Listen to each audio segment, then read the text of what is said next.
చిటపట చినుకులు మన కోసం కురిశాయి,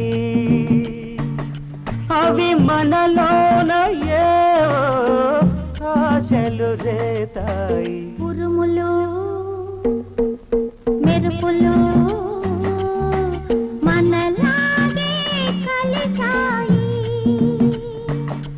అవి మనలోన ఏవో ఆశలు రేతాయి. చిటపట చినుకులు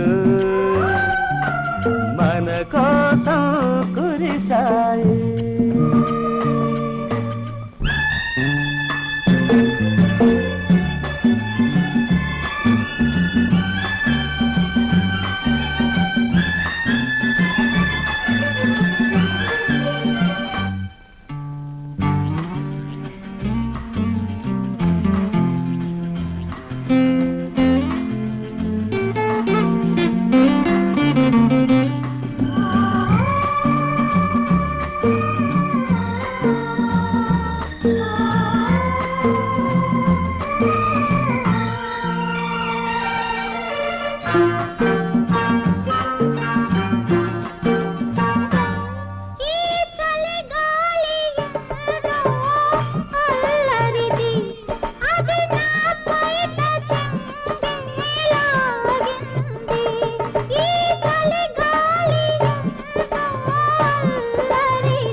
వెచ్చని కౌగిలి బయటగా చేసుకో, గాలిని వానను జంటగా గెలుచుకో చిటపట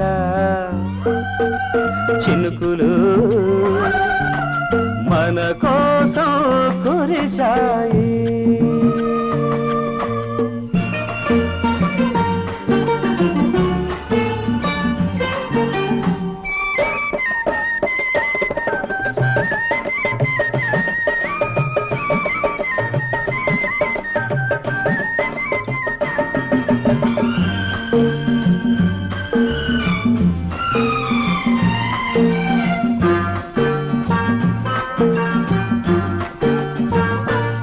నే చూడల్ది చూశాయి నాడు, ఆ చూసింది నాదే ఏనాడు.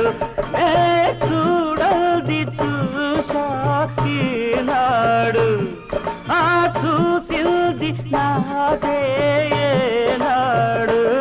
అంతగా చూడకు, సిగ్గులో ముంచకు, అందుకు వలపులు పంచుకో తలపులు, ఉరుములు మెరుపులు మనలాగే కలిసాయి.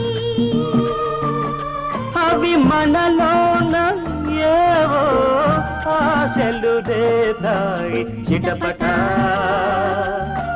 చినుకులు మన కోసం కురిశాయి, మన కోసం కురిశాయి.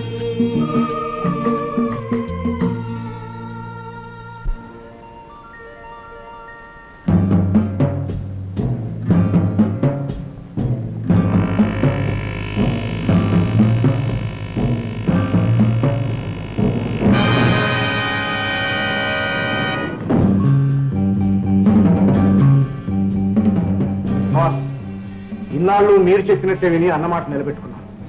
కానీ ఏజెంట్ 116 వచ్చాక కొంచెం ఇబ్బంది. దాన్ని కొంచెం ఇబ్బంది అనరు, మొత్తం తల్లకిందులు అంటారు. ఏమంటావు నంబర్ 3? నెంబర్ 1. నెంబర్ 1, మరొకసారి నాకు అవకాశం ఇవ్వండి. ఎందుకు? పొగరబోత్తనంతో మరో పొరపాటు చేయడానికా? నువ్వు అసలు రాజారావు కాదని 116 ముందు ఎందుకు బయటపడ్డావు? ఇప్పుడు ఏ ముఖం పెట్టుకుని ఆఫీసులో నిలబడతావు? నీ ముఖమా, రాజారావు ముఖమా? సన్ ఎస్పీ రాజారావు.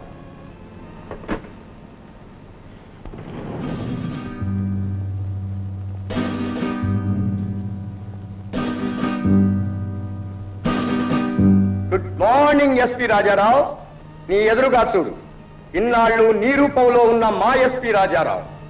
ఇంతటితో అతని డ్యూటీ అయిపోతుంది, నీ డ్యూటీ మొదలవుతుంది. నంబర్ 3.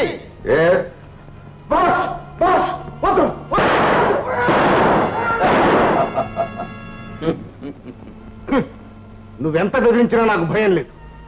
నా డ్యూటీ నా దేశానికి కానీ నీలాంటి దయ్యానికి కాదు. అయితే నీ చెల్లెలు లత ఏమైనా పర్వాలేదన్నమాట. అంటే నీ చెల్లెల్ని ఇక్కడికి రప్పించి నా రాక్షసుల ముందు పడవేస్తాను. నీ కళ్ళ ముందే వాళ్ళు ఆమెను నానా హింసలు పెట్టి చిత్రవధ చేస్తారు. అన్నయ్య, నన్ను చంపి పుణ్యం కట్టుకో అన్నయ్య అని నీ చెల్లెలు నీ కాళ్ళ మీద పడి ప్రాధేయపడుతుంది. నువ్వు సర్వనాశనం అయిపోతావు. అది తరువాతి మాట, కానీ నీ చెల్లెలి సర్వనాశనం ముందు మాట. పోనీ నన్ను ఇప్పుడే చంపేయకూడదు. నీ ప్రాణం కన్నా నీ చెల్లెలి మానం నీకు ముఖ్యమని మాకు తెలుసు.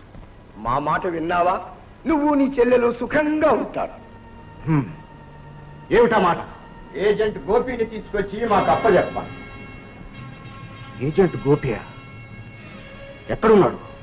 ఇప్పుడు ఈ ప్రాంతాల్లోనే తిరుగుతున్నాడు. నా దగ్గరకు రావాలని చాలా ప్రయత్నాలు చేస్తున్నాడు. నువ్వు వెళ్ళి కాస్త సహాయం చేసి తీసుకురా, అంతే. ప్రయత్నిస్తాను, కానీ అతను సామాన్యుడు కాదు. అందుకే నిన్ను పంపించడం. ఓడిపోయావో నష్టపోయేది నీ చెల్లెలి. నీకిచ్చే గడువు కూడా 4 రోజులే. ఓకే. మా కళ్ళ నుంచి ఒక్క క్షణం కూడా తప్పించుకోలేవు. మోసగించి అరక్షణం కూడా బ్రతుకలేవు. డాకు నెంబర్ 1.